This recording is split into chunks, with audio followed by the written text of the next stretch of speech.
Hello and welcome. Welcome to the ADV work group meeting. I'm just going to give it a minute as folks start to trickle in, and then I will get us started with our agenda.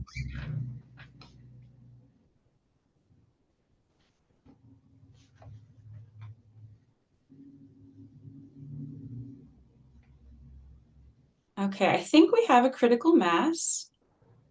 All right, I'll get us started. So hello and welcome to the first ADV work group meeting. We appreciate your time here today and joining us. I'm the Community Engagement Officer for the Oregon Department of State Lands. With us here today are other members of our project team as well, which they'll introduce themselves a little later. And I just want to give a quick overview of our agenda and a few housekeeping notes before I hand it off to our director, Vicki Walker, to give you a proper welcome. So today we will be giving, as I mentioned, a few housekeeping notes. Jacob Taylor will be giving us a brief policy update regarding abandoned and derelict vessels. And then I will spend some time going over the ADV work group roles and responsibilities and expectations, followed by some work group introductions. So we'll definitely set some time aside to just do some brief introductions for the members to introduce themselves to each other. And then that will be followed by a brief presentation from Jacob Taylor regarding ADV impacts in the history of Oregon. Lastly, we will then kind of conclude with just sort of a sharing of desired outcomes. We'll invite each work group member to share just sort of a desired outcome of this process. And then we'll reserve 10 minutes at the end of today's meeting to invite input from any community members who are attending today and want to share a statement. And then lastly, we'll just give you some next steps and sort of the schedule and just sort of what's coming next. Following the roles and responsibilities, as well as the history, we will give ADV work group members an opportunity to ask a few questions about what we just shared as well. So we'll have some opportunities there as well. So with that, I do want to invite Director Vicki Walker to give a warm welcome to our ADV work group members and state agency partners.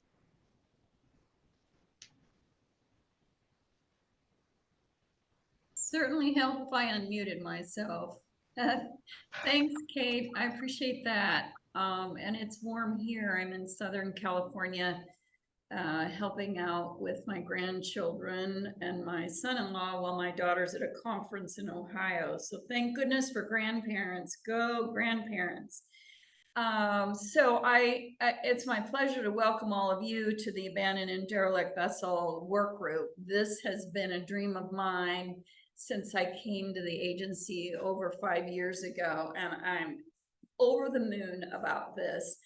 I really want to thank you all for being a part of our effort to address ADVs both today and in past years. I know that Kate and Jacob have interviewed many of you.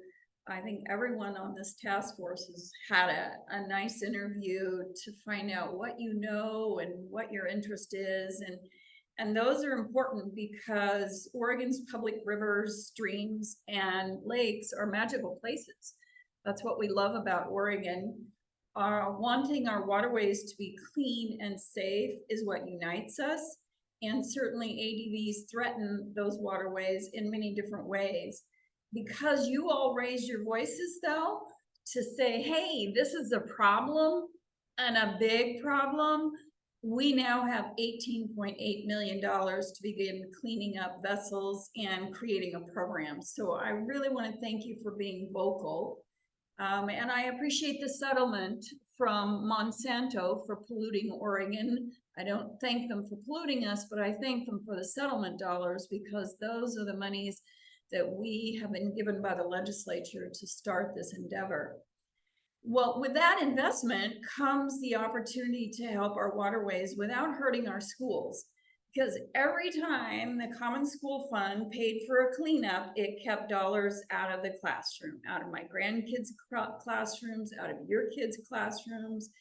And my son and my daughter-in-law are both teachers, so they see that every single day. The state land board, my three bosses, we all have agreed that it's better for our kids and our waterways to create this task force, to create a program, to be on the prevention side instead of always playing offense or defense. Excuse me, we're playing defense. I got my football terms mixed up, but now we're going to play offense. And I will just give notice right now to those who have derelict vessels that we're no longer going to put up with it in Oregon. So we've got the money, we're going to come after it, and we're going to set about doing what we need to do by creating a program, making ourselves eligible for federal funding, and all kinds of other opportunities so that we can move forward and keep these vessels out of our waterways. So we have our money. We certainly have our marching orders, and we have momentum, which is critical. And we have you. We have all of you who have offered to give your time over several weeks. And I just can't tell you how much that means to me. You bring a wide range of perspectives, which is what is really great. You have experiences on different levels related to ADVs, problem and solutions. And we know that collaboration is essential to cleaning up our waterways now with these removal projects, and certainly essential to keep the waterways clean going forward. Many agencies, communities, organizations, and businesses are involved in the use and protection of Oregon waterways. An ADV program is not something that a single agency can develop on their own. We can't do it by ourselves. We can plant it here, we can create the program, but we still cannot do it by ourselves. So we're going to be relying on our partners. And I really want to thank our agency partners. Some of you have worked with every one of these agencies, I think, on many different levels. So we've got our Oregon State Marine Board. They largely work with in the recreational vehicle vessel space. The Department of Environmental Quality, which they're into everything, protecting our waterways. Oregon Parks and Rec, they are awesome. Lots of state parks out there, and they have their issues with ADVs as well. So I want to thank our agency partners for stepping in. I truly believe this is a pivotal moment for protection of our waterways. I've had a couple of things come up in the last couple of weeks that seem like they're pivotal and pinnacle moments for doing something great for Oregon, and this is one of them. And so in the years and decades to come, when kayakers are paddling the Clackamas, or a fishing boat pulls into the Newport dock with a day's catch, or a kid cannonballs off the Duckworth dock because the Willamette is clean, they'll be giving thanks to us for their work, and I will also thank you. So with that, I want to turn it back over to Kate, because there's a lot of important work to be done. And Kate and Jacob and Chris have done a lot to put this together. And I'm going to stay on the line as long as I can, because I'd really like to hear all the introductions and meet all of you. But I do have a meeting at 2 o'clock, and I need to jump just a little bit before that. So Kate, I will turn it back over to you and mute myself and listen and learn. Thank you.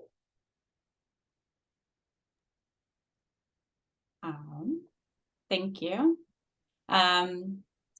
So with that, I will share just a little bit more about Zoom so the boring stuff, a little bit more about the Zoom protocols. But firstly, I think many of you received the notice and kind of the links to where you can get more information. We'll keep sharing this website, and maybe someone from our team can drop the link in the chat. That would be great. I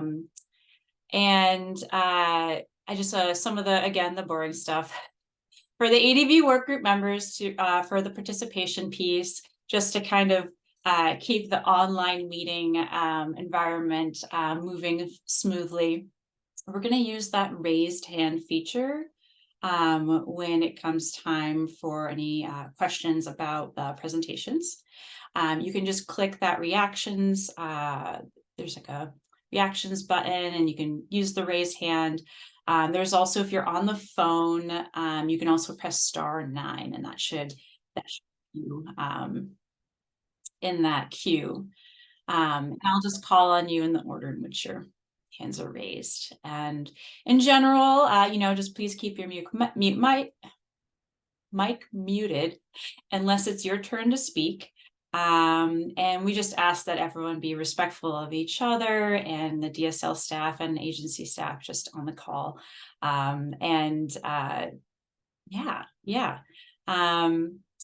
And then similarly, as I mentioned at the last 10 minutes of today's meeting, we're also going to have some time to we want to make sure at every meeting we have an opportunity for community input. So, we will, similar when that time comes, use the raised hand feature, and we'll call it in the order that you raise it. And hopefully we can get to everyone today. And when that time comes, I'll remind you too of this function.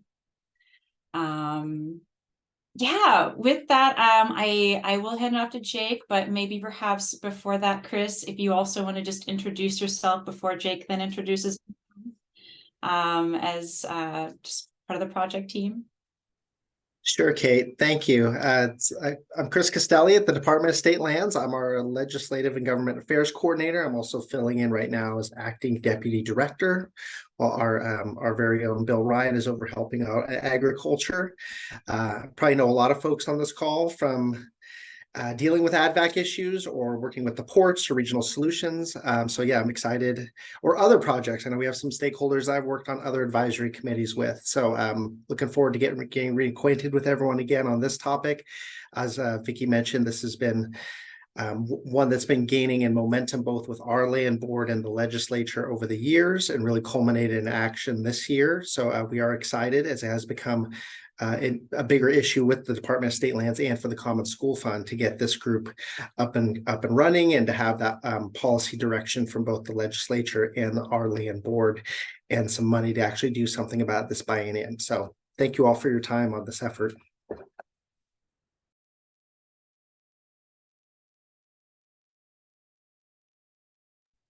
I too am trying to figure out how to unmute, but thank you for passing it over to me, Chris. Hi, everybody. I'm Jacob Taylor, Project Manager for the Department of State Lands, and I've been working with Kate, Chris, and the rest of the DSL team and our project partners to bring this work group together and hopefully produce some legislative updates and framework recommendations to the Land Board in February of 2024. So I guess I want to start by thanking you all one more time for joining us here today. This has been very challenging for us over the past several years, so it's very exciting to get everybody in one room where we can hopefully bounce some ideas off of each other. And now to, I guess, hop right into it, I wanted to start with the reasons why we're all here today, or two large reasons why we're all here today, and those are House Bills 2914 and 5029, but I'm going to start with 2914 first. So House Bill 2914 establishes the Oregon Abandoned and Derelict Vessel Program at the department to address abandoned and derelict vessels and create the Oregon Abandoned and Derelict Vessel Fund at the Oregon Treasury. This requires DSL to establish the policy framework for the ADV program in consultation with the Marine Board, Oregon Parks and Recreation Department, to the Department of Environmental Quality and other stakeholders, and report back to the legislature in February of 2024 with an update. Kate, can you go to the next slide, please? So moving on to House Bill 5029, this allocates about $18.76 million from the polychlorinated biphenyls remediation and restitution account, PCBs, from the Monsanto settlement to the Department for deposit into the Oregon Abandoned and Derelict Vessel Fund. So this has already happened. This legislation went into effect July 1st. We are thrilled to be beginning the 23-25 biennium with resources for removing vessels and creating a statewide program to address ADVs and the backlog of those that currently exist.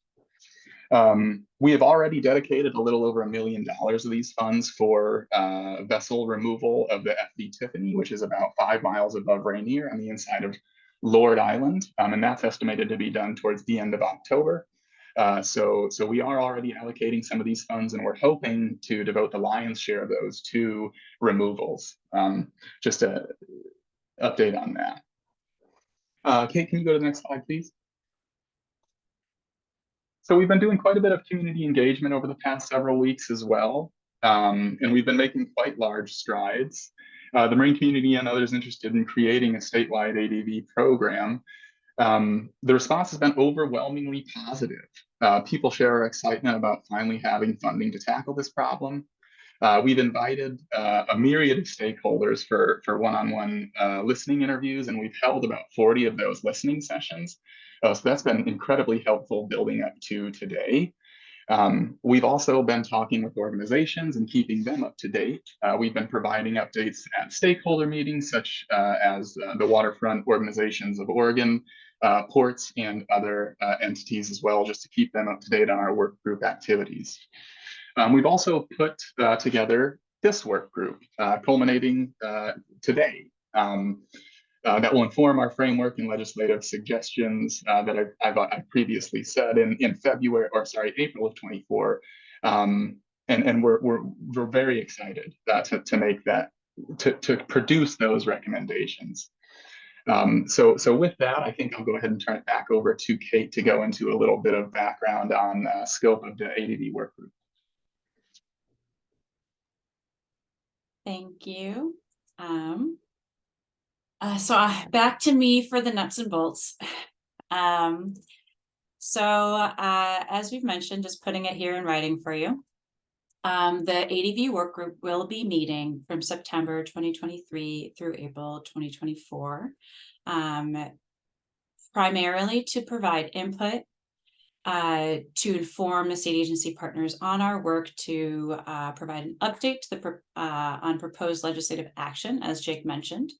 That is part of the House bill in February 2024, and then followed by recommendations and possible legislative concepts, solutions, and budget requests to the State Land Board at the April 2024 meeting. And then lastly, on that timeline, kind of policy-oriented timeline, is preparing for the 2025 legislative session as well. So just sort of that continued outreach and engagement that will follow this sort of first initial sprint. In addition to policy work, there is programmatic work. And again, as Jake mentioned, there is a number of things that DSL staff are actively working towards right now. Recruiting for and staffing an ADV program, which I'll share a little bit about in a moment. Removing many of the large vessels, to which were recently finished, and as Jake mentioned, the Tiffany later this fall. Working with our partners on priority emergency kind of ADV seizures and removals, and continued work to recover costs for recent ADV removals and disposals and remediation. So that's kind of the policy and programmatic two pieces to this. And as part of that programmatic work, as I mentioned, and I think was also in your email, which perhaps maybe one of my members of my project team can help drop a link in the chat. We are excited to build out a team to address ADVs. And so that includes a waterways stewardship manager, which will really be leading this work to create a program, as well as the kind of the policy behind that. And then additionally, an outreach and compliance coordinator who is more of that in the field, boots on the ground person who would be helping with ADV and long-term camping work. Moving on. I want to kind of go over the roles and responsibilities. As I mentioned, you provide input to state agency partners and frame policy choices on near-term actions. Topics, which I will review in a moment, related to establishing an effective ADV program framework, helping to identify existing barriers to that program framework and potential solutions. And then where needed, some identify potential solutions that may lead to and shape legislative action. So there's some short-term and there's some long-term work. The focus areas are anticipated to center on what those prioritization criteria are, how a vessel reporting structure and database might function, or what are the key components of that, kind of how entities and agencies can coordinate for those removals, questions around vessel insurance requirements, the needs for contractors and kind of procurement, the literal ADV disposal process, preventative programs such as a vessel turn-in program, which is a type of program that many of you are probably familiar with, and community outreach, program staffing needs, sustainable funding, and legislative solutions. So this is kind of the scope of what we're anticipating many of our meetings will be focusing on in the coming months. Additionally, we are also just some more expectations that you attend and participate in the meetings. You review background materials to understand the issues for discussion at these meetings. You work collaboratively with one another to explore a range of issues and develop recommendations. And lastly, ensure that you do consider the perspectives and input of other stakeholders and also the public. Again, why we want to make sure we include time in these working meetings for that community input, just so you have an opportunity to hear directly from community members in real time and not just at the end of the public process. So, and then lastly, I just want to make a note about attending and participating. As I mentioned in a previous email, we recognize and understand that this is sort of a sprint. And this is a lot of meetings in a short amount of time. And that speaks to the urgency of this issue.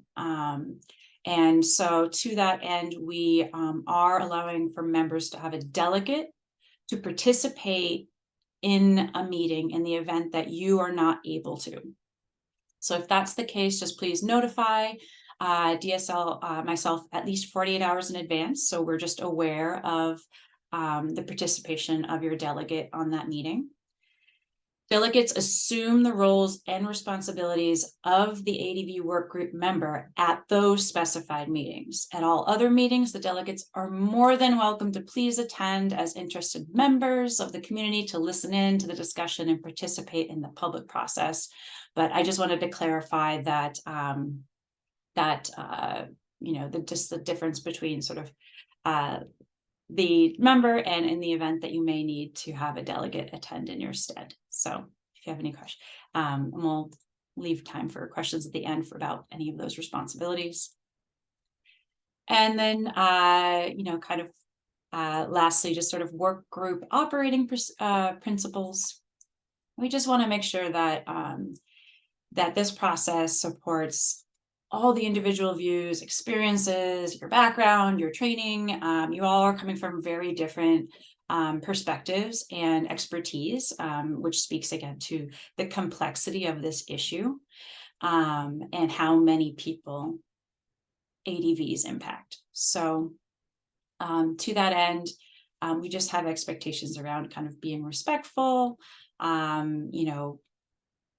ensure that your written communications are accepting of just those different perspectives, and as well as just sort of in general, also defer to the Department of State Lands for those media communications related to the group's process and recommendations. You can represent your own perspective, of course, in those interviews. And then lastly, please just make sure you raise all concerns here in these meetings.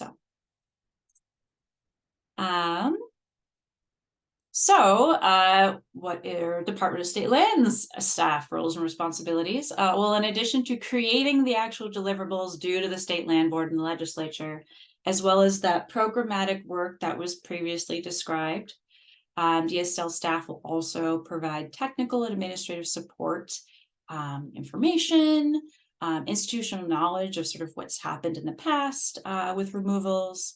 We'll also be scheduling all the meetings, maintaining those public records. So the meeting materials on the website, as well as coordinating those public notices. So we do have a listserv, a mailing list, so that anyone can receive these notices directly. But we will also be communicating with ADV Workgroup members outside of the public notices. We'll be communicating with you directly as well. We will be onboarding a facilitator to support this process as well. I think we'll revisit these roles responsibilities at the next meeting, but I just wanted to include this context now. But that facilitator will really be a critical piece to ensuring just sort of that this is a really effective and supportive use of your time on this work group.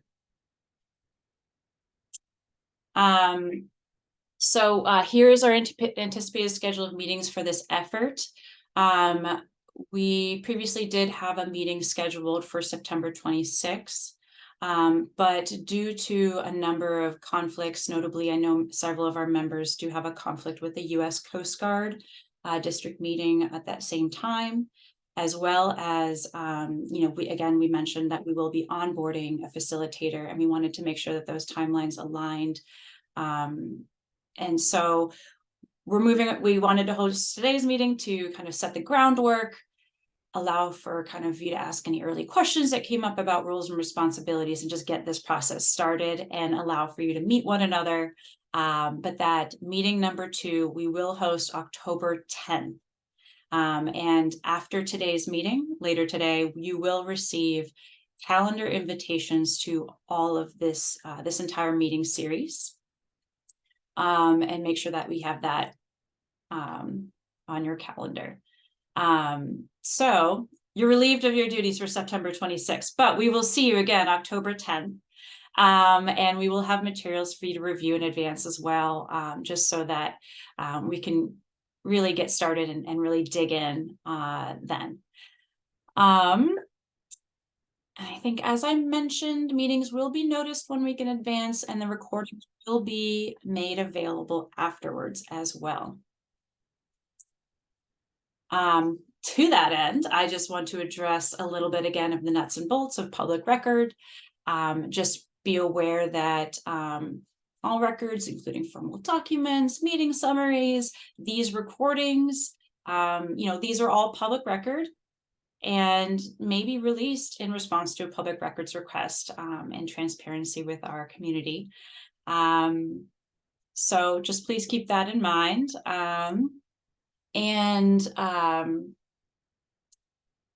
With regards to community involvement, these working meetings are open to community members to attend, stay connected to the discussion.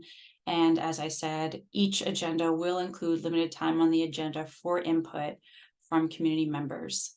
And our meeting information materials will be on our website. And in early 2024, we will open a comment period on that proposed ADV program framework prior to bringing these efforts before the land board for a decision. So there will be a broader outreach and kind of opportunity to hear from the public on those how we'll be approaching an ADV program. think I'm almost done with my housekeeping notes, sorry. Oh, I am. Okay, great. With that, I do want to stop talking and drink some water and give you all a chance to talk. So I'm gonna open up my little grid and invite I'm gonna call ADV work group members and our state agency partners who are also work group members to introduce themselves. And I will call on you one by one. Please just state your name, your title, affiliation, and maybe just a sentence or two. And regrettably, you know, there's so many folks on this advisory group that we kind of have to keep it to 1 minute per person. So just a sentence or two about sort of how your work intersects with abandoned and derelict vessels. And so I will start with the first person I see here. Chris Hathaway, would you mind introducing yourself? Sure. Hey, everybody. I'm Chris Hathaway. I'm the Community Programs Director at the Lower Columbia Estuary Partnership, which is a bi-state nonprofit that covers an area from Bonneville Dam to the Pacific Ocean in Oregon and Washington. We coordinate the Lower Columbia River Water Trail, do a lot of environmental restoration work, and I also happen to be a sailor with a boat on the Columbia River. So that's me. Thank you, Chris. Mike Dunning. Good afternoon, Mike Dunning, Port of Coos Bay. I'm the Chief Port Operations Officer. I've been here, I think 11 years next month. Prior to joining the port, I was 20-year Coast Guard veteran. I'm close to this because I'm responsible for all port operations in Coos Bay. So we deal with this often. So, thank you. Thank you, Mike. Troy Wood. Hi, I'm Troy Wood. I'm the program manager for Washington State Department of Natural Resources derelict and abandoned vessel removal programs. So, and how does that relate? That relates directly to this. We do a lot of removals in Washington State. So thank you for having me. Thank you for being here. You have the same problem that we do. Wow. Hopefully, we're going to learn from one another. So thank you, Troy. It's my pleasure. Thanks for having me. And then I want to introduce next Stan Tonneson. Yes, my name's Stan Tonneson, and my wife and I own Rocky Point Marina and Boatyard on the Multnomah Channel for the past 17 years. I've been a boater for 65 years, 100-ton captain's license, fourth generation family making a living on the Columbia River, board member of Portland Yacht Club, very active of the waterfront organizations of Oregon for the last 15 years. My wife completed her 8 years on the Marine Board in 2019, which opened the door for me to act on my passion of eliminating the ADV issue that's spreading like cancer. In 2021, I introduced Senate Bill 740, which I believe helped bring us to the table today. And I look forward to participating on this task force and working with everyone to find solutions to the problem. Thank you. Thank you, Stan. Next, I invite Chris Jones.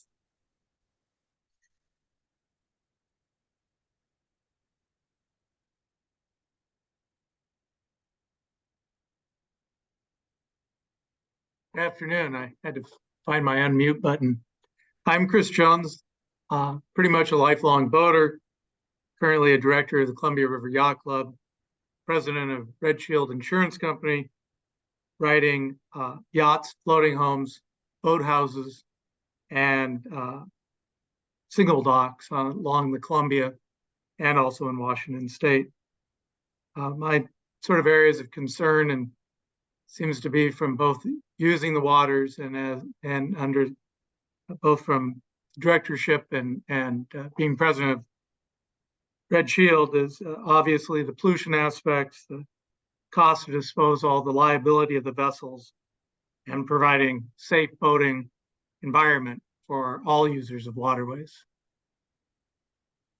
Thank you, Chris. Invite Travis Williams.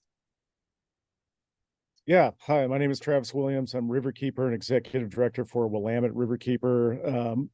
Part of our work is collaborating with state parks and other partners on the Willamette Water Trail, as well as many of our tributaries that flow into the Willamette. And as a canoeist, I've had a chance to paddle a lot of waterways in the state, both coastal and inland, and I've definitely noticed that we have a problem that needs to be addressed. So I'm glad to be here and looking forward to helping out. Thank you. Daryl Stafford, would you mind introducing yourself? Hi there, I'm Daryl Stafford. I'm with the Port of Hood River. I'm the waterfront and marina manager. And part of why I'm here is wanting to keep the gorge beautiful and clean. We don't have a huge problem yet, but I'm an active boater and sailor and go down into the Portland area and up into the Sound and whatnot, sailing. And I've seen a lot of the derelict vessels, and I want to be sure to be as proactive as I can to keep our beaches clean, the water clean and safe for recreation, and then of course safe for boaters. Yeah.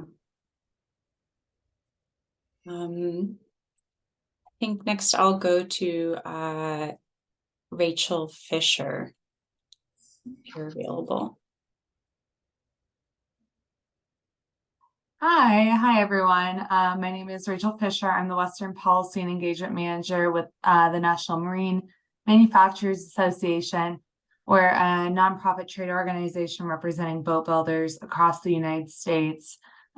This program really relates directly to us and to all of you because I think we can all agree we want a healthy environment for all users of the water, whether you're boating or you're kayaking. Healthy waterways are what is of top priority for everyone to ensure that we're all getting outside and enjoying the wonderful natural resources. So I'm excited to be on this and look forward to getting to know all y'all.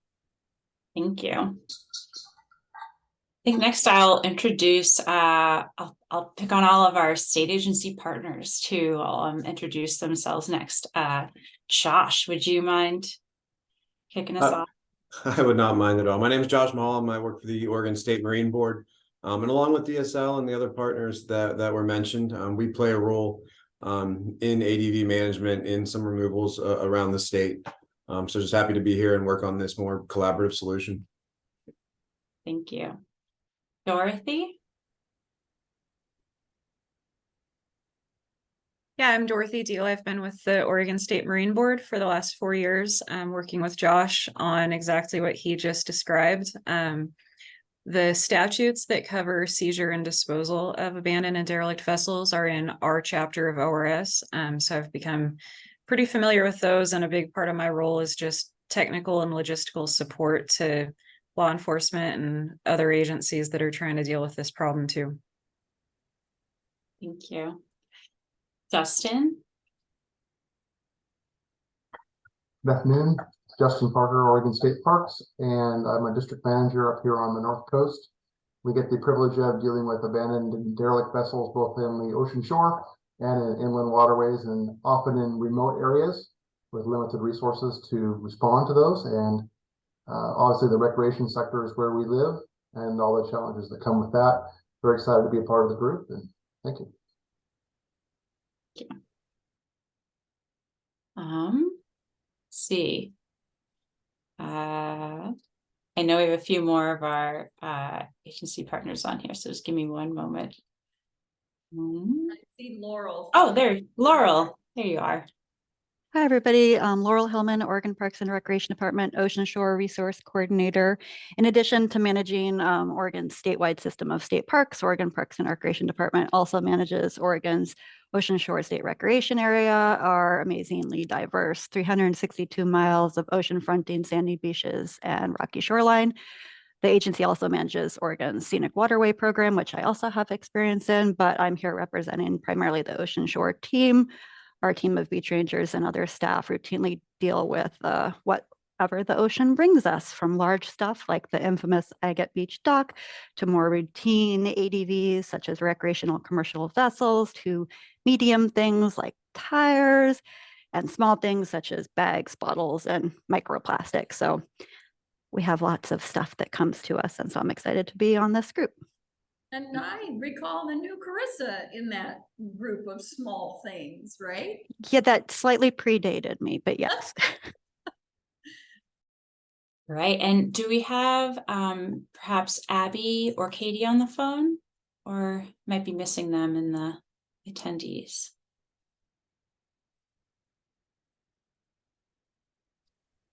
Hey. Oh, Logan, thank you. Thanks. Logan Gillis with DEQ. I'm just filling in for Abby today, who is very excited about this work. We typically get involved if there are any hazardous materials, fuel, oil on board a vessel, but we don't have any dedicated funding or staffing. So very interested in this conversation. Thanks. Thank you, Logan, for joining us today and filling in for Abby. You all will meet Abby at a future meeting. I think that covers the state agency partners who are here today. So I'll switch back to popcorning and picking folks who are also on our ADV work group. See where I picked left off. Sean Whalen, would you mind introducing yourself? Yeah, hi, I'm Sean Whalen, Harbor Master for Portland Fire and Rescue. And even though it's Portland Fire and Rescue, it's kind of a unique title in that I seem to do a whole lot more than fire and rescue side and within the city of Portland and Multnomah County a little bit more.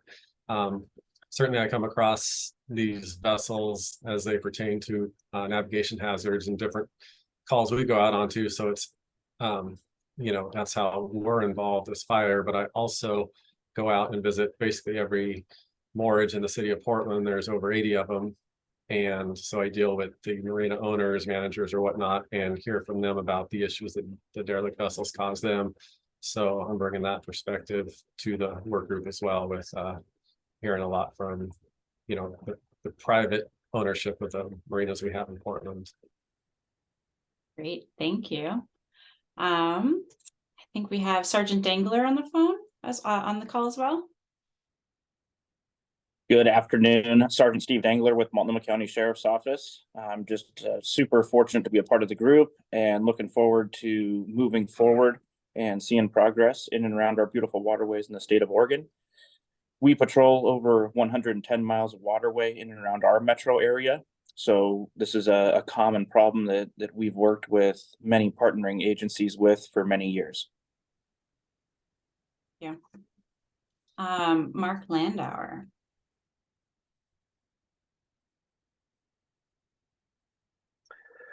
Good afternoon, everybody. My name is Mark Landauer. I'm the executive director of the Oregon Public Ports Association, and thank Daryl, Aaron, and Mike for also participating. I'll be taking their direction to some extent here. I also happen to represent the Columbia River Steamship Operators Association, which are all the big ships and support ships going up and down through the Columbia River system. Just briefly want to thank Director Walker, the governor, and the treasurer for convening this group. This is a long-awaited issue for many of my clients, and also just want to note that the Oregon Public Ports Association introduced 2914 during this session and was grateful that Director Walker and her staff hijacked it to actually get through the process. So Director Walker, thank you for that. That was a cooperative hijacking. I appreciate that, Mark. And we were on the edge with that bill all session. So it was great. And that, I'm just going to take a moment of license here and just say, we thought we had it all in the bag early, and then we didn't, and then we did, and then we didn't. And so it was really hard to plan and get the work group going because we didn't know if we were going to have money in the end. and then we had to wait for the governor to sign the bill. So there was a lot of waiting and nail biting. But that's where you and all of you great folks came in with your conversations with legislators, letting them know how important this issue was. So thank you, Mark, and everyone else. Mm-hmm. Thank you. Okay. Continuing on with introductions of the work group members. Let me see and make sure. Aaron Bretz. My name is Aaron Bretz. I'm the Director of Operations at the Port of Newport. Been here for about 6 years. We deal with abandoned derelict vessels pretty regularly. We dispose of several of them each year. Prior to that, I retired from the Coast Guard after 21 years. I drove lifeboats out of Newport, Florence, and Depot Bay, Westport, Washington, too, and Bodega Bay, California. But so going back to about 1998. I have a lot of experience along this stretch of coast. So thank you for the opportunity. Thank you. Lieutenant Stewart. Hello, Lieutenant Robert Stewart. I'm with the Multnomah County Sheriff's Office, along with Steve Dangler. We work for the River Patrol Unit. And as he alluded to, we are the waterways law enforcement for Multnomah County, but City of Portland at large as well. So there are some inherent problems with ADVs, as you can all imagine. And I'm just really excited about the, like Kate said, the different perspectives and expertise that we're all going to bring to the table in this work group to find some common solutions. Great. Thank you for your patience as I comb through our little videos here. Eric Hunter, would you introduce yourself?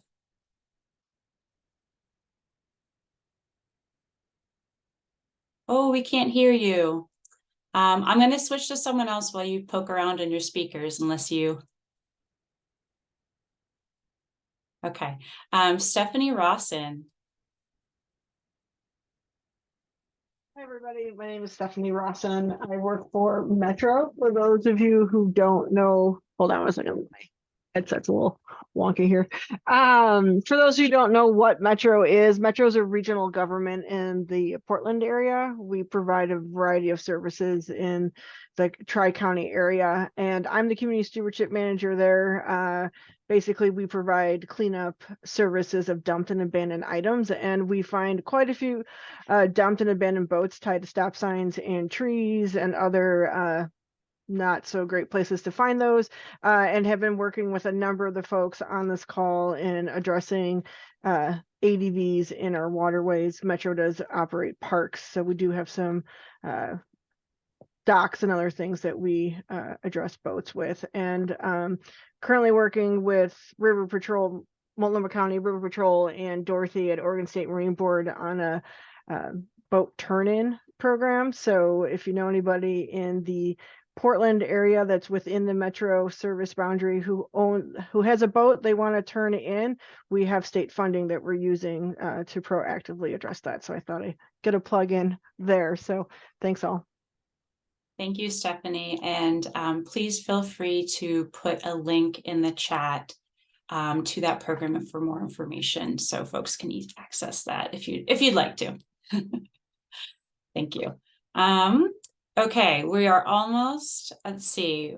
We also have and there might be someone on the phone who is a work group member whose name I can't see.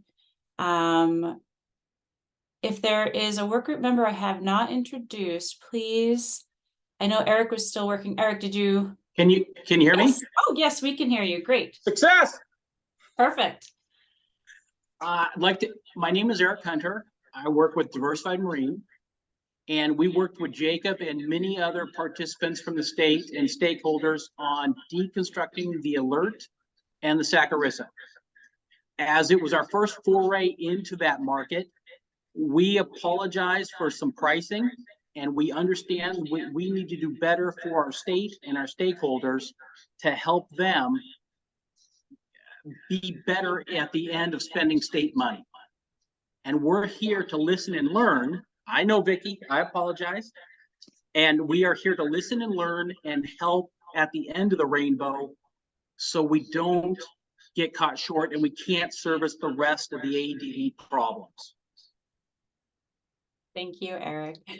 You're welcome. Okay. Oh, Sophia. I want to follow up on that, Kate. Oh, sorry. Kate, Go ahead. Thank you, Eric. No, I just want to say thank you because it's a big problem and we don't always know what are in these vessels, but we have a better understanding now about how to approach it. And I wanted to make sure everyone here knows that if we can find the owner of these, we're coming. We're coming after you because the school kids and the state of Oregon are not going to be responsible for cleaning up your mess. We might clean it up, but we are coming after folks if we can locate them, and we try very hard. And we also have the capacity to sweep funds, get our lawyers involved, because this isn't a gift program. This is an unfortunate problem that we're stuck with, and we're going to clean it up. But gosh darn it, our mothers and fathers taught us to clean up our messes, and you will be responsible if you haven't learned that already out there. So I just want the scofflaws to know we're coming. And thank every one of you for your participation. And I have to jump now because I have another meeting I have to get to, and I'll be back on occasion to follow the work group, and my staff will keep me informed about where we're going. And I just can't thank you all enough. So Kate, back to you. Thank you. Oh, I just I just wanted to jump in, sorry, if you don't mind. Oh, I see Vicente is here, has just Is Vicente he is here now? Because Vicente is who I was here to be a delegate for. So I just wanted to introduce myself. But so my name is Sofia Xavier Camaño, and I'm the security manager for Portland Parks and Rec. So we have a big intersection with this issue here in Portland. The Parks and Rec, we have several docks on the waterways as well as parks land that abuts waterways. So we're seeing a lot of these issues here in Portland, as everybody in Portland knows. So that is my introduction. Thank you. Vicente, would you be able to introduce yourself? Yes, sorry, I'm just leaving another meeting at the Police Training Division. So Vicente Harrison, Health Safety Emergency Manager with Portland Parks. My colleague is Sophia, who's on the call. We definitely interface with derelict vessels along our public docks that we have, I believe, 6 or more, and partner with a lot of folks on this call. So looking forward to continue conversation, collaboration, how we can work together to improve the conditions for the health and wellness of the river, as well as access for all Portlanders to the river, and for, just, again, those that are less fortunate, if you will, some better resources that are more sustainable for them than vessels that are not registered living and abiding on the river. So thank you for getting us all together.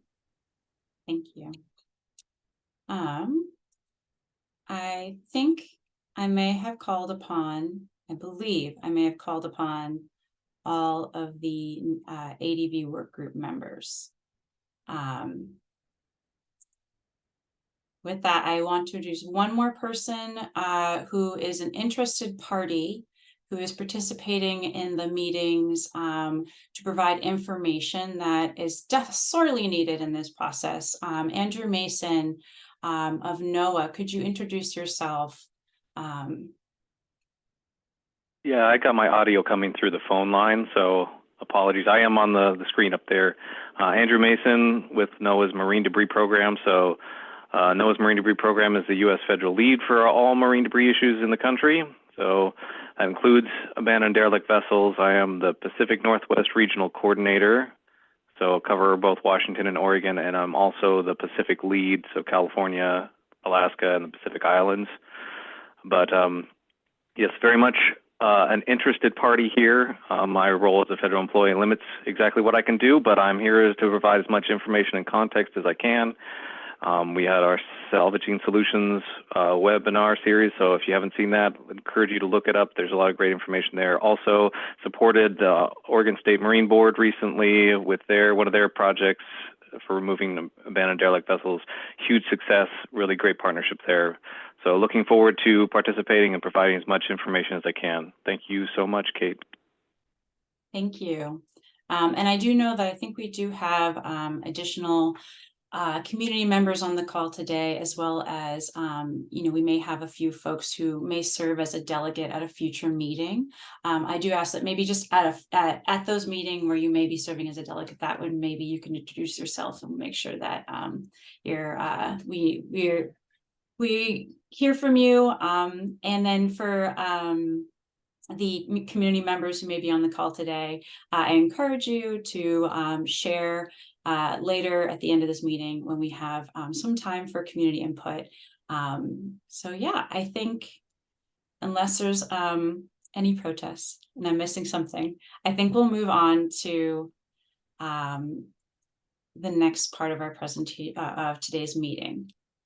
I also realized I did not leave time for questions about what I had shared earlier regarding roles, responsibilities, some of the timeline pieces. And I want to make sure that that time is distinct from questions about Jake's presentation. So Jake, if that's okay with you, I just want to open it up. If any of the ADV work group members have any questions about the information I shared earlier, again, about meeting schedule, roles, expectations, any of that, you can let me know here on the call. You can also follow up with me via email as well, or phone, if you're not sure what those questions quite are yet.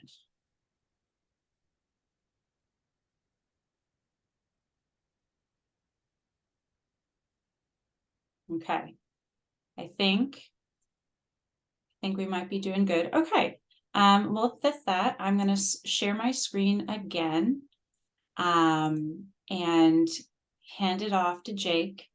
So just give me one moment where I get that slide deck set up, which I may have been accidentally cycling through earlier. Apologies for that when I was calling upon people. Okay. Share my screen. Okie dokie. Can you all see what I see? Okay, great. Jake? Thank you, Kate. And thank you everybody else for giving introductions and helping the others get to know you. It's very much appreciated. I'm here to just share a little bit of history about ADVs in Oregon, as well as impacts. Oregon has a very rich history of ADVs going back far before my time with the department.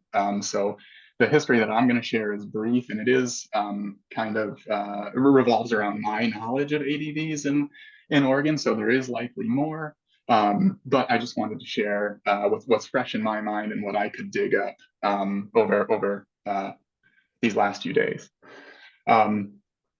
So I just wanted to talk a little bit more about the impacts and history of ADVs in Oregon. Recreational and commercial vessels have similar effects, but on different orders of magnitude. So we'll go into both in just a little bit. But we have partnered with local entities, federal entities, state entities on removals statewide. So this isn't anything new to us.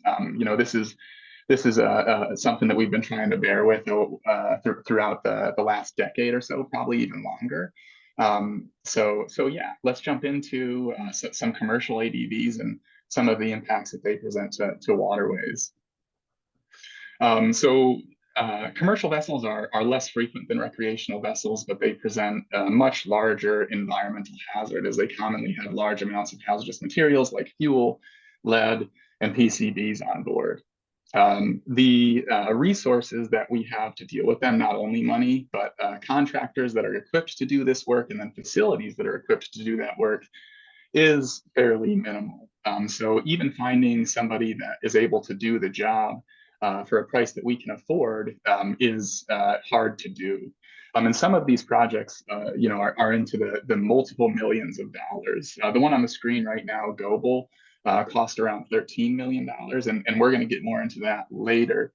But multiple other projects the department have done have totaled over $1 million in themselves. And up until House Bill 5029, all of that money was coming from the Common School Fund. So we're very happy to have those funds and separate this burden from the Common School Fund. And we're hoping that through the efforts of this work group, we can identify funding sources that will make this sustainable. Can you go to the next slide, please, Kate? So on the other hand, we have recreational vessels. They're far more frequent than commercial vessels, but they don't present quite the same environmental concerns. Typically, there's far less hazardous waste on these, although they are present from time to time, and people tend to be living on them. So they will bring back other household hazardous waste, such as aerosols or paint, and they also go to the bathroom on the boat. So there are also sewage concerns. Recreational vessels are usually titled and registered with the Oregon State Marine Board. So although derelict vessels have usually changed hands several times since the current owner has taken ownership of them, so sometimes those titling and registration records aren't all that helpful when we're trying to do our cost recovery. In addition, no state insurance is required for vessels. That's either commercial or recreational vessels. It's just something that the owner can opt to give if they choose. And then one thing that I forgot to mention about commercial vessels is that there is no registration system for those vessels in Oregon. So when they're here, there isn't a great way to track those. They're just kind of in our state. Can you go forward to Kate? So I wanted to talk a little bit about go into a little bit more about the impacts that ADVs present to Oregon's waters. And so first and foremost, ADVs pollute rivers and oceans. ADVs often contain harmful quantities of oil, lubricant, and other toxic substances in the materials used to construct the vessel or in cargo on board. These chemicals can injure or kill marine mammals, waterfowl, or other aquatic life, and contaminate aquatic lands, nearby shorelines, and water bodies. Many harmful toxic substances in derelict vessels do not dissolve in water and remain in the environment for lengthy periods of times. These are known as persistent organic pollutants and eventually make their way up to the top of the food chain, where they will impact your charismatic megafauna like otters or orcas, or yourselves if you're a sustenance fisherman like many of Oregon's people are. ADVs also impact waterway recreation and commerce. So ADVs can impede access to public boating facilities like ramps and docks and present a hazard to recreational and commercial navigation. Their presence can also diminish the level of enjoyment sought by Oregonians recreating on waterways. I'm not sure how many of you have experienced it, but you're out for a little paddle, and all of a sudden you come across a boat that's 90% submerged with just the bow or the stern sticking out, or maybe it's not even submerged and there's somebody living aboard it that might not be too happy about your presence there. But that is a frequent occurrence all throughout the state of Oregon. And when you encounter those, please do reach out and let us know. We do really like to know about that stuff. Moving on, until House Bill, and I touched on this a little bit later or earlier. Actually, can you still stay on that last one, Kate, please? Thank you. So until House Bill 5029 passed, Oregon school kids have been paying the cleanup costs. We've harped on this a little bit, but it's important. So the Department of State Lands oversees Oregon school lands as well as public waterways. ADV cleanup costs far exceed waterway revenue, so the Common School Fund and the Oregon school kids often foot the bill. Since 2012, the Common School Fund has expended over $18 million removing commercial and recreational vessels from public waterways. So we are very excited to receive that $18 million. I just wanted to say that one more time. We couldn't be more excited about that. Now we can go on to the next one, please.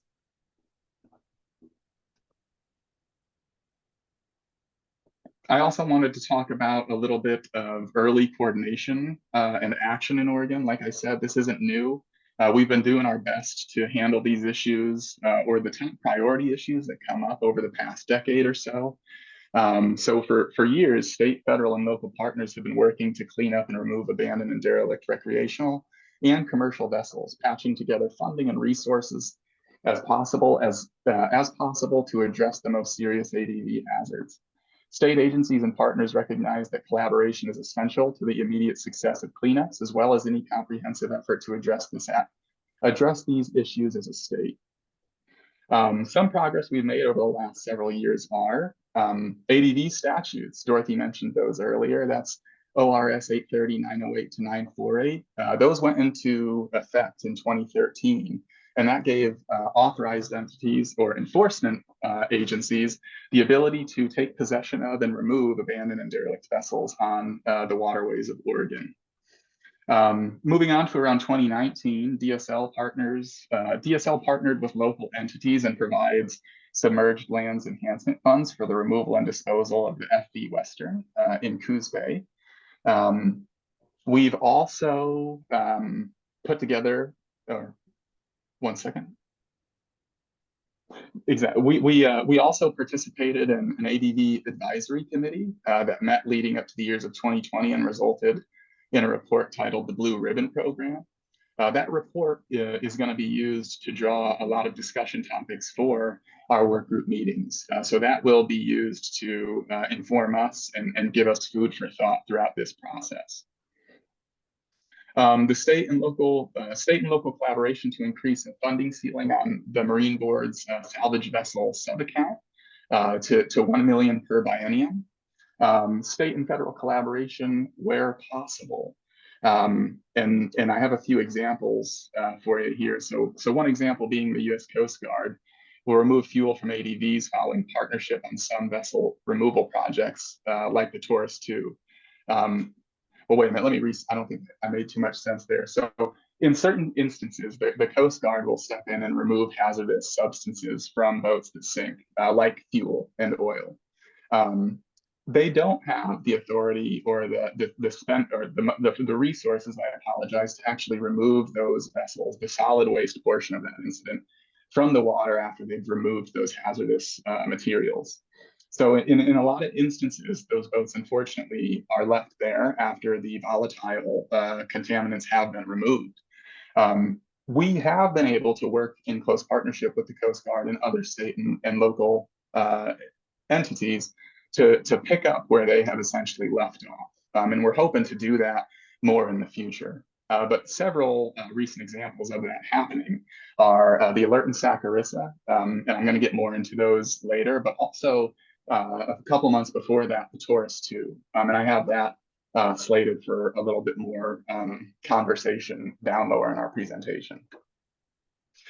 We've also signed 7 agreements allowing us to expedite our procurement process with different entities that are good, that runs through 2025. So for the next 2 years, we have agreements that will allow us to basically act quickly if we need to on a priority vessel. And we're going to hope to continue that going into the future. And DAS actually just entered or created a statewide agreement. So they have a similar one, but that's separate from DSLs, but another step in the right direction. So although we have made significant steps forward over the past decade, there are still remaining challenges that we hope to overcome with the help of this work group. With your help, we are hoping to build a comprehensive approach to ADV removals, tracking, and funding. So I wanted to shift to a couple of real-world examples. And I have several slides of large vessel removals that we have done. Of course, there are other removals that have happened. These are just the ones that I wanted to highlight that I thought might be good sources for discussion. So Kate, can you go to the next slide, please? One second, let me get a quick drink of water.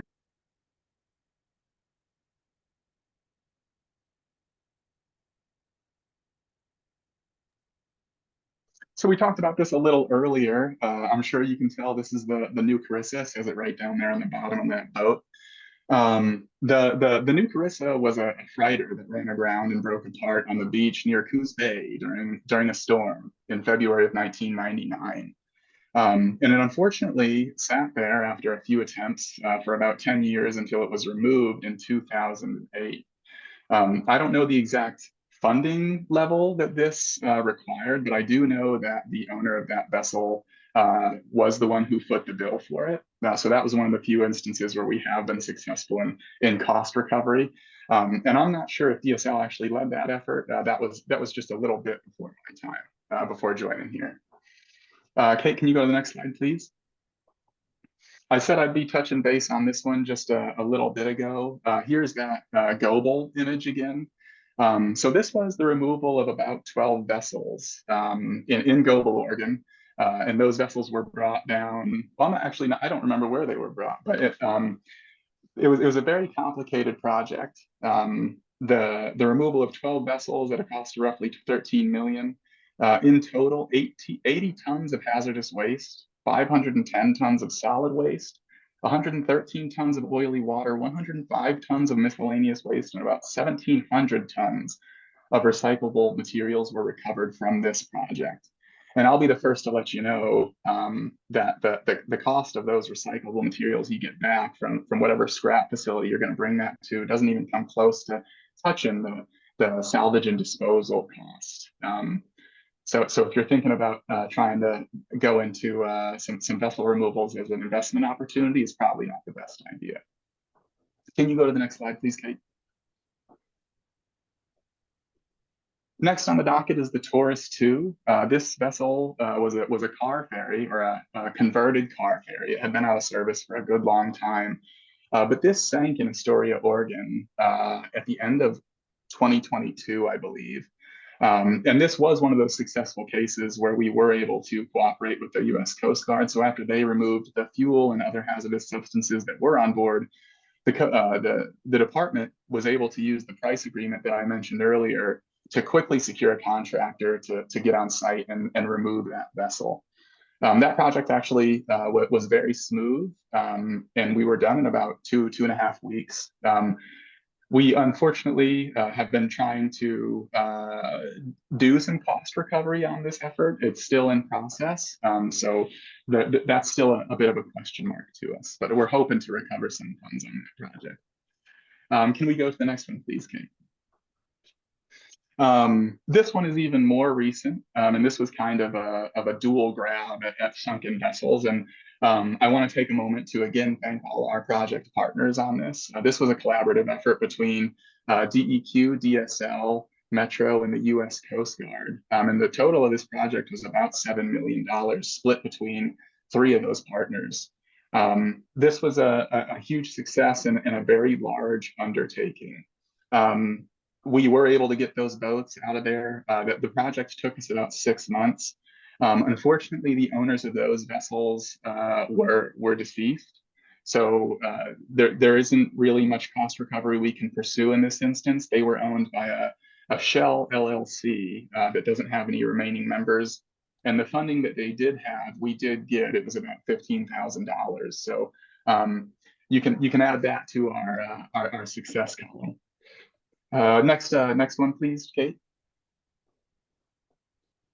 Last but certainly not least, or actually, no, I still have another one after this. I apologize. Last commercial vessel. This is the FD Tiffany. And this had previously sunk already, but had been refloated because the Coast Guard responded to remove the pollutants that had been on board. Going back to what I was talking about earlier, after the Coast Guard had removed all those pollutants, unfortunately, they didn't have the funding to deal with the boat that still sat there. So it still is there today. But that is the next one on the docket for DSL to remove. I think I mentioned earlier that we do have this under contract with Global Diving and Salvage. They're going to be on site next week to start just the preparation and vessel staging for their support vessels and pump vessels and what have you. So that project should be done by the end of October, halfway through November-ish. And we're very excited to get that off the water.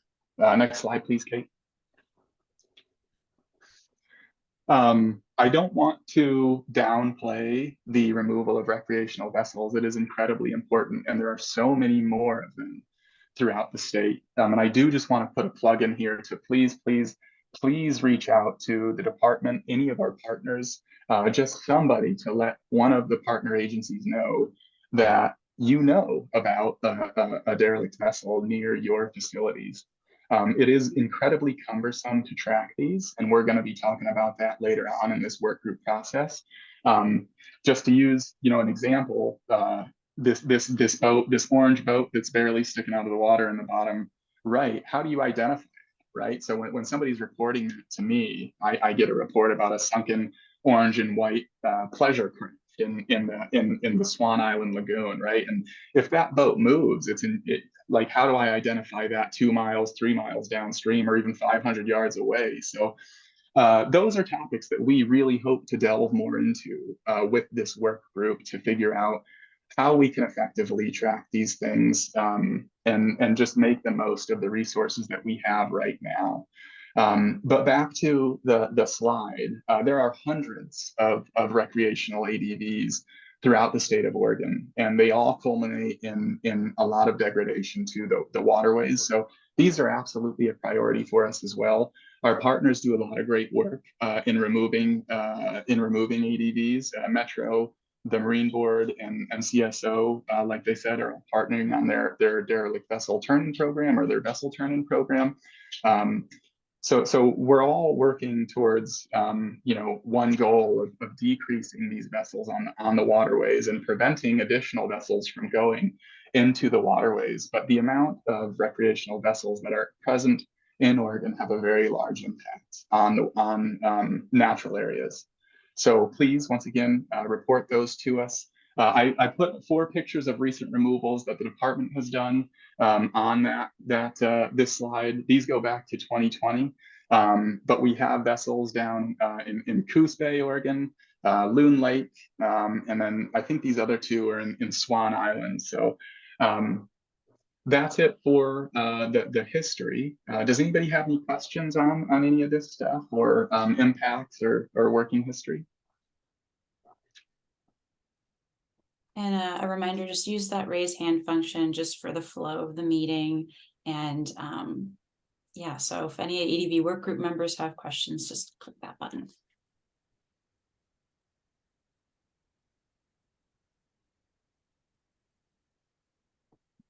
Not a single question.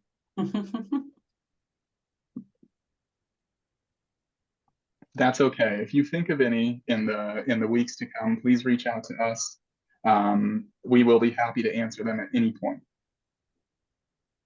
Oh, we have a question from Andrew. Yeah, go ahead. Not a question, but I just wanted to say a big thank you on the work to partner with the Coast Guard to really leverage the oil pollution fund. And I think I know I've shared multiple times the success that Oregon has had in being able to leverage the work that's being done to get those vessels out of the water. So just a big kudos and congratulations. That's a lot of work. I know I helped the Coast Guard with the environmental compliance on their end, but that's a big thing, the Saccharissa and the alert. So congratulations on that. Thank you very much. Very much appreciated.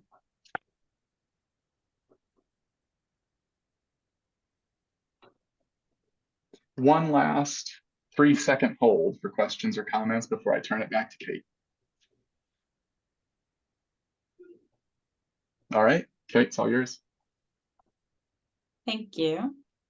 As we shared, this meeting was kind of groundwork, meeting one another, kind of goal setting, and just sort of getting acquainted with sort of the expectations and where we're headed.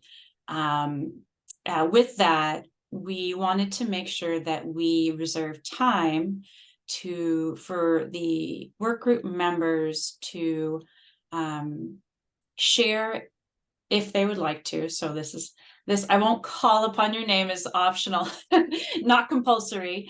If you have an outcome of this process that you would like to share with the group. I know that many of you did kind of share a version of that in your introductions. But if you'd like to elaborate more, please do. And yeah, I will just again for the flow, use that raised hand function, and I'll just call on you. Mike Dunning, thank you for being my first volunteer. Happy to help. So I was previously, I didn't mention it on my intro, on the task force that we worked with the Coast Guard, some of the state agencies, I don't know, back in 15, 16 to almost 2020, I think. And I think Vicki Walker hit the nail on the head for me, and that is holding people accountable. And it was one of the things we came away with in the previous task force, not only holding them accountable, but prevention. I'm sure everyone, or at least DSL, is aware of the El Conquistador. That is going to be the state's next, and Coos Bay's next nightmare. I don't think that boat's ever going to leave. It's either going to sink, and we're going to be paying a lot of money. So it's sitting on DSL property. I think that there needs to be some legislation that does not allow this to continue to happen. There's been a few incidences in Coos Bay where it's on DSL property and everyone's hands are tied. And to me, that seems crazy when we're talking millions of dollars to deal with these vessels when they sink on the bottom, when I think we can prevent a lot of these things from happening. But we can't be scared when for years and years and years that boat's been pushed around the bay and everybody puts their hands up and go, there's nothing we can do. I mean, it's got a captain of the port order on it from the Coast Guard. It can't even leave the bay because it's not seaworthy. We need the capability to be able to seize those vessels, especially when it's squatting on DSL property, and get it out of the water before it costs tenfold what it'll cost to get it out of the water now. So that is my comment. Thank you, Mike. I appreciate you sharing that outcome of preventative work and getting it before it costs more money and holding people accountable. So I think that's some of the things I heard. Does any of the other work group members have an outcome from this process, whether it's legislative or program framework and kind of the staffing of a program? If there's anything you'd like to share, please do. Aaron Bretz.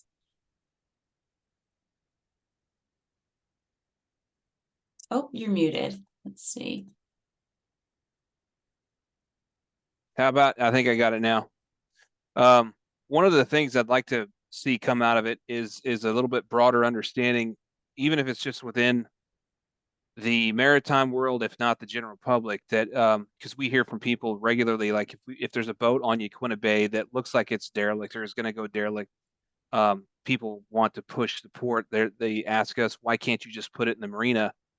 After they've just named off all of the reasons why it's such a danger to public safety or the environment or whatever the case, their solution that a lot of people come up with is to put it in the marina. And I always try to point out to them that if it's a danger on the water where it's at currently, putting it in a marina someplace might get it out of your sight, but it doesn't change. The fix is to dispose of the vessel because it needs to be disposed of.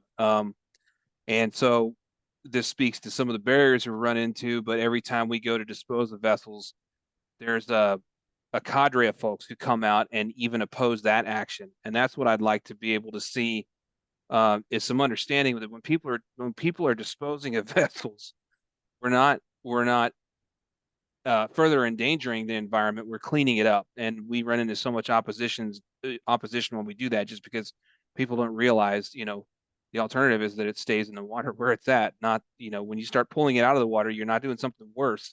You're improving the situation. And I think it'd be great to be able to get that out there to folks. Thank you, Aaron. And what I hear there is sharing that community outreach and education piece. So educating the public on the dangers of ADVs, the need for disposal, and kind of how that process works. So I appreciate you sharing that, because education is definitely a big part of preventative work as well as supporting the removal work.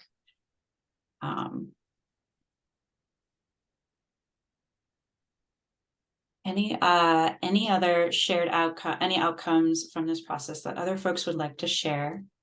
And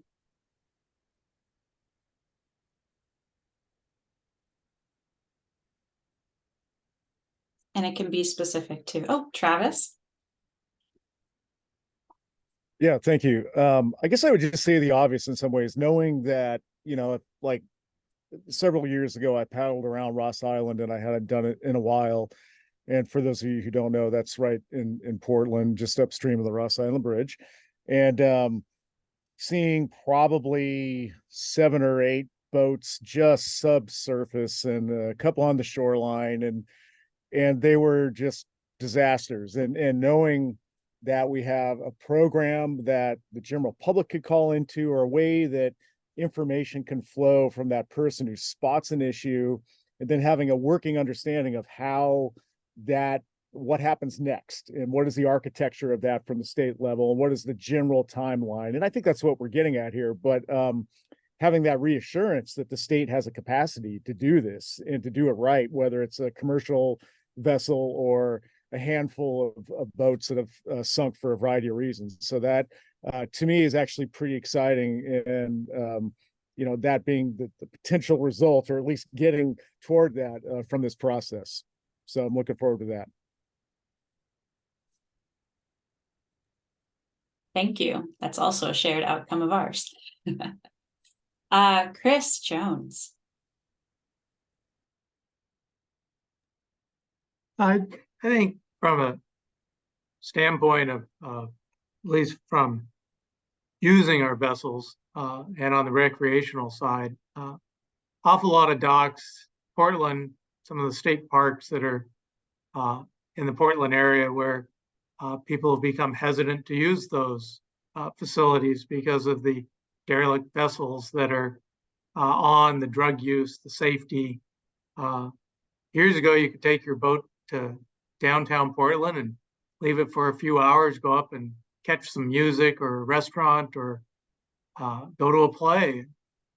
I don't know many people that want to leave their boats for a couple hours unattended anymore, because we're just all sure that when we come back, we're going to have more problems than when we left.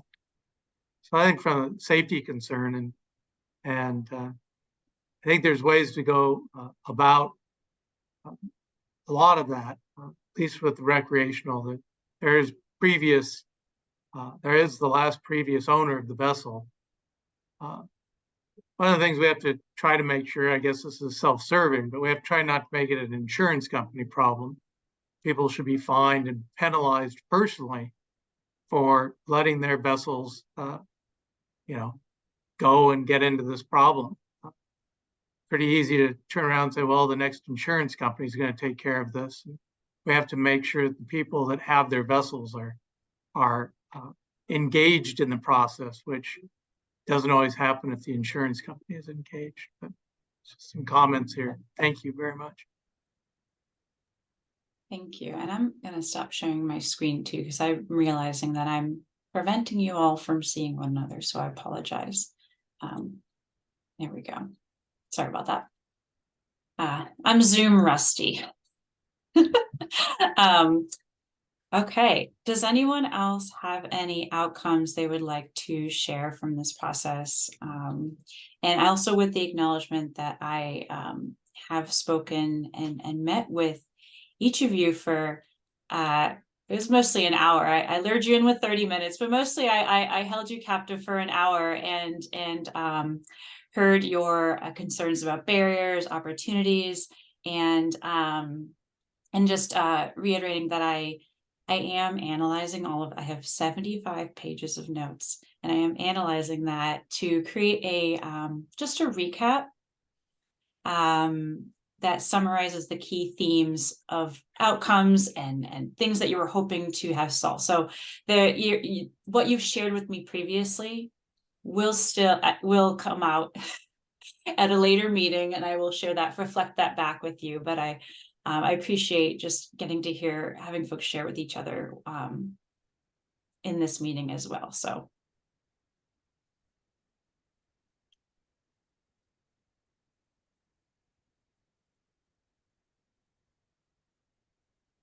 If we don't have any more shared outcomes. Oh, Vicente? Sorry, at the buzzard here, but just got in a place where I can get on my computer. And forgive me if this was already shared from a previous comment, because I was in another meeting for the first half. And I think we talked about it, Kate, as well. A lot of us do this work and don't necessarily understand where another agency, how far they've come or gone with their enforcement process for these. So if there was like a universal dashboard that folks had access to, that can actually click on these vessels and say, hey, you know what, you were warned here, you have an exclusion here, you have a warrant here. I don't know if it can go that in depth in terms of law enforcement actions, but at least so that, because our codes hearings office almost works against us to a degree, because we know what's happening on other docks. So when that vessel does come to our dock, we already know what the potential possibilities are. But if we don't have all that documented from what's been happening with this vessel from, you know, the other agencies, the code hearings office often won't uphold, you know, any action that we've taken. So some cases that they do, but, you know, again, you know, it's just that little missing information that if we don't have, that's any hole for them to say, no, none of this is good, because we need information that we know that you don't have, and we're going to let the citizen go on that behalf. So a universal dashboard that we have access to, that we could share information and intel, would be great. Thank you, Vicente. Great. Any last call for folks wanting to share a shared outcome from this process? Stephanie? Folks kind of alluded to it a little bit, but I think I know folks at DSL and other agencies, you guys all work really well together, but just identifying where one agency's authority kind of stops and starts, because there is the gaps. How do we fill those gaps so we don't get stuck at the finger pointing of like, I can only go this far. Is it the Coast Guard? Is it DEQ? Is it another agency? Because it ends up being extremely frustrating for everybody involved, including state staff. So if there's, you know, and folks have already mentioned that, so really kind of focusing on where those gaps are, I think could really help kind of facilitate some of those issues and minimize them, and then really highlight where there might be additional need or support in those areas so we can be more effective. Thank you, Stephanie. Stan? Yeah, Stan Thomas in Rocky Point Marina.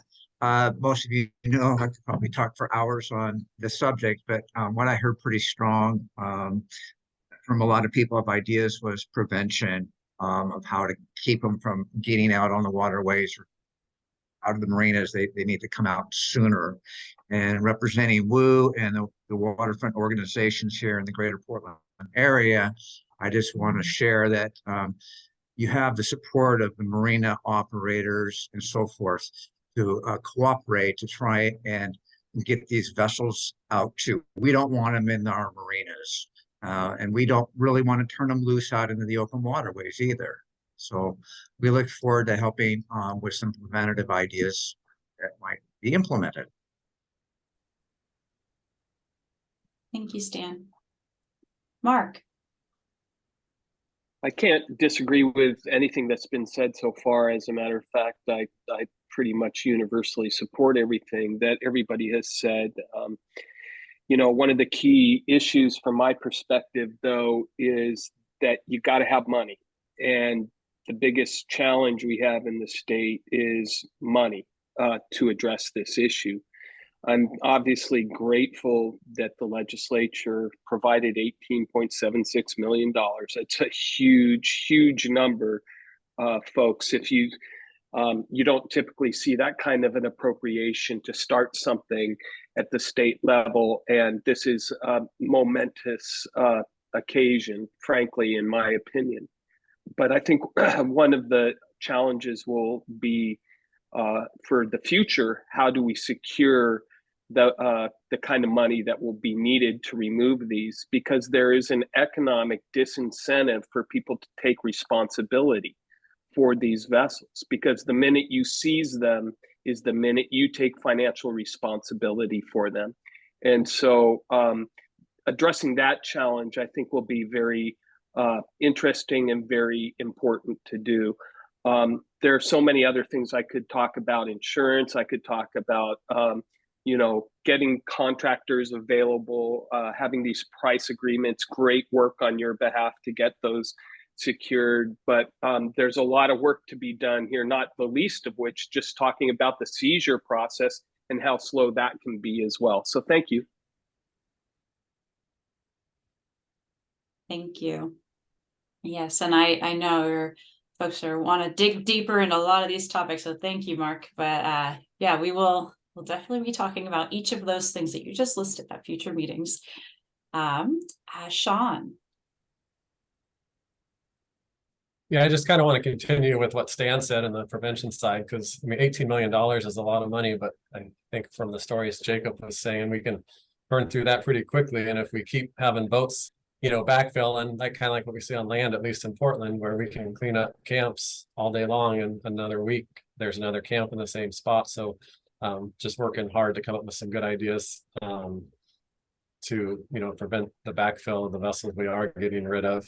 And then kind of along those same lines, but a little different is, and I know people always talk about that boats, don't have any salvage value, especially the fiberglass boats. And I believe that's true, but I have heard different stories and things going on the East Coast and different companies coming up with possible ways that they are actually using parts of boats that we haven't seen before, and there is possibly some salvage value in fiberglass and whatnot. Again, I haven't looked into it yet, but maybe part of this group can research and see if there are companies out there actually with some value and some things that, granted, we're as a state agencies and government aren't going to be able to do, but maybe if we can find value in some fiberglass, for example, that it could change the game a little bit on the ability of people not just wanting to get rid of their boat for $1, because there might actually be some value.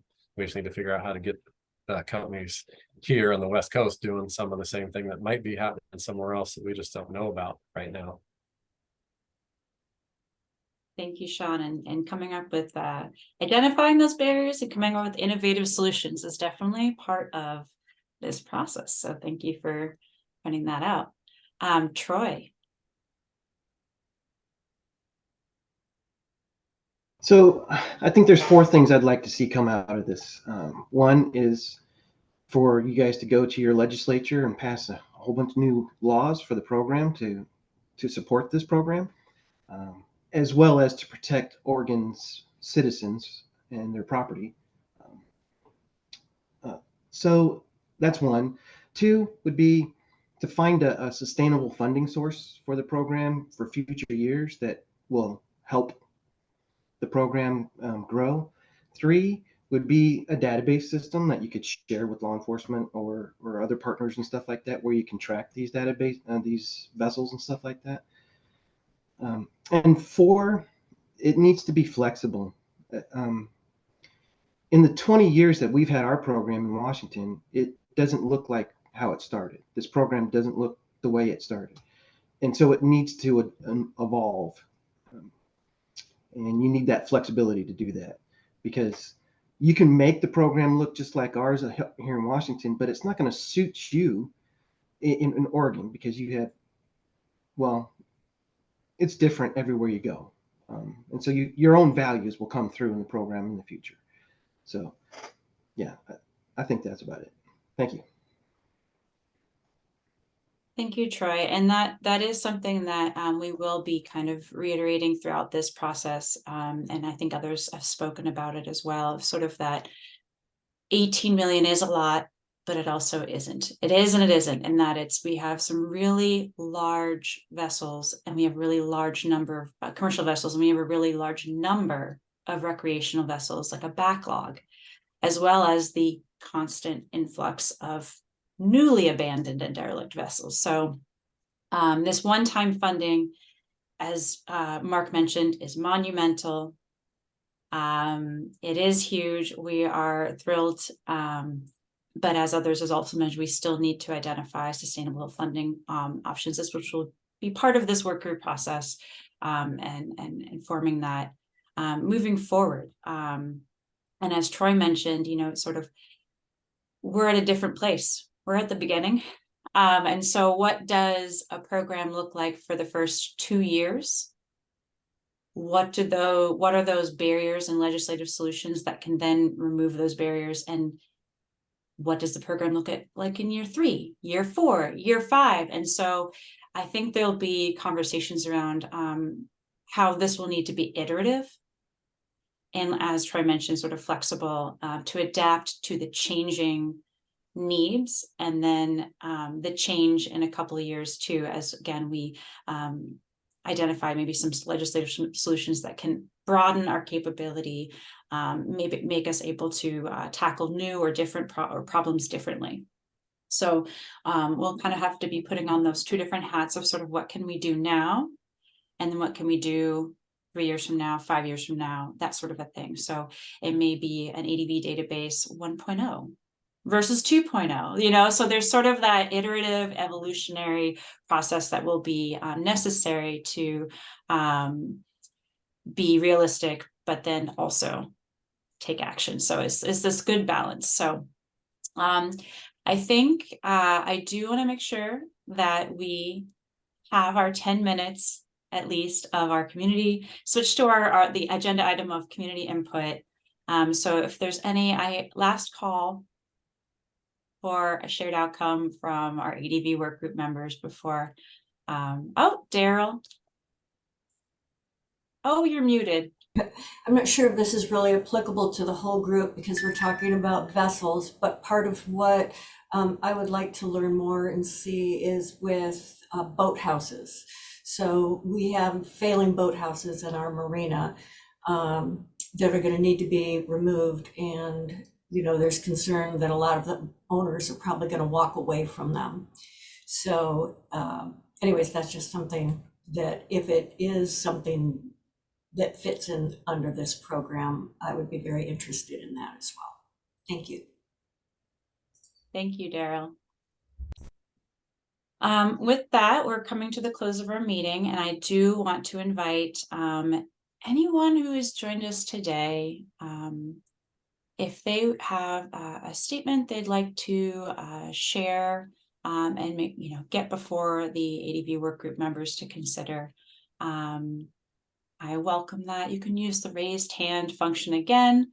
And when you do, if and when you do, please just state your name, your affiliation, and please just keep your remarks to 2 minutes or less so that we can make sure we leave time for a handful for more folks to share.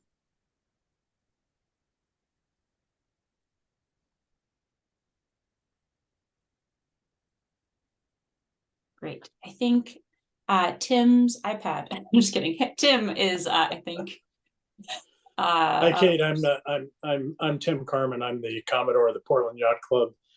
Just wanted to express my gratitude for being able to listen in and participate on the fringes in this. I represent nearly 300 recreational boat users of the Willamette and Columbia Rivers and near coastal waters. Portland Yacht Club has been a part of the maritime community in Portland for 115 years.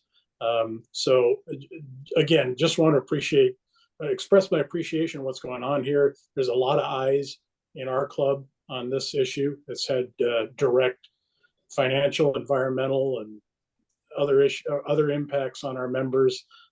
So anyway, again, just appreciate everything that's being done. And if there's anything I can do or the members of Portland Yacht Club can offer, please feel free to reach out. Thank you, Tim. Yes, I remember interviewing you earlier, having a community listening session with you earlier this summer. So it was really great chatting with you back in July. Bob Doran, would you mind introducing yourself and sharing your statement? Sure. I'm the owner of High Acton Point in Astoria, Oregon. We'll be working with our tenant, WCT, and they're a contractor, Global Diving, to pull the Tiffany out of the water here shortly.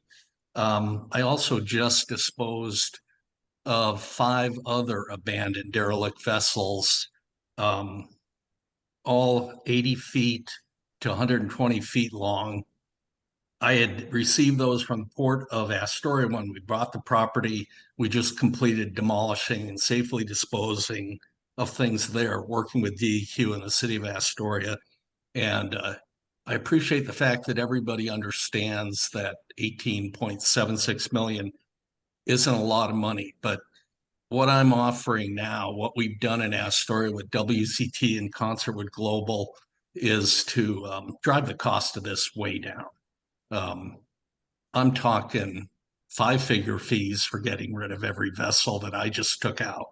And everything is now authorized with land use compatibility statement. I don't think there's too many places in Oregon that offers this. We're kind of limited to what is in the Columbia River because, you know, people can't bring up a vessel out of Coos Bay safely, captain the port orders and stuff. But I think for the state of Washington and the state of Oregon, we've created a new facility that will drive the costs down exponentially. So I just want to be on your radar that there's a lot of private commercial capability that is being developed in Astoria for this program. And I'd like to, you know, participate in future meetings. Thank you. Bob. I really appreciate you sharing that. And I want to reiterate that if anybody isn't on our mailing list or is not sure if they're on their mailing list, please just, I'm going to put my email address in the chat. I just want to make sure that folks know how to reach me, and I can make sure that that you're in communication, that you know when every meeting is happening, have access to every meeting material, and when we have the public comment period, we want to make sure that we engage as many people as are interested in talking about this really sticky topic. So thank you, Bob. We still have a few more minutes left. If there's any other members of the public who want to share any final statement. And if not, then I will switch to our next steps and adjourning. Just give it one more minute.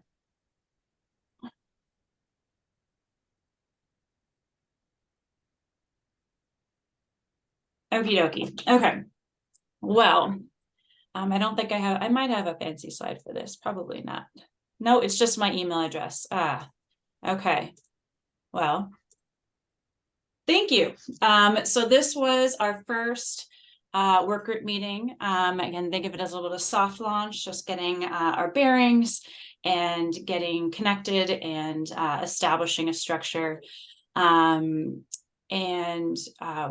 next meeting will be, as I mentioned earlier, for those of you who may have missed it, will be October 10th. And again, because of some existing meeting conflicts with for several of you who are attending the U.S. Coast Guard meeting, as well as to serve our needs for timeline needs for onboarding a facilitator to support this process and make sure again that it is an effective use of your time.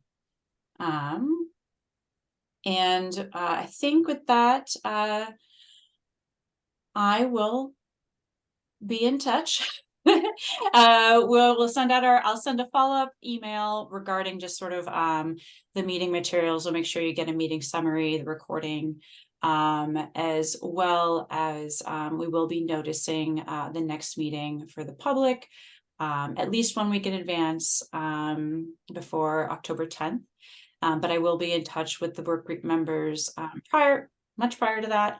And you, again, will all get calendar invites so that we are holding that space on your precious time going forward. So I really appreciate everybody's participation today and getting kind of oriented to this work. And I will be following up with you when we have that What We Heard report of all that input you shared earlier this summer with me and Jake and I.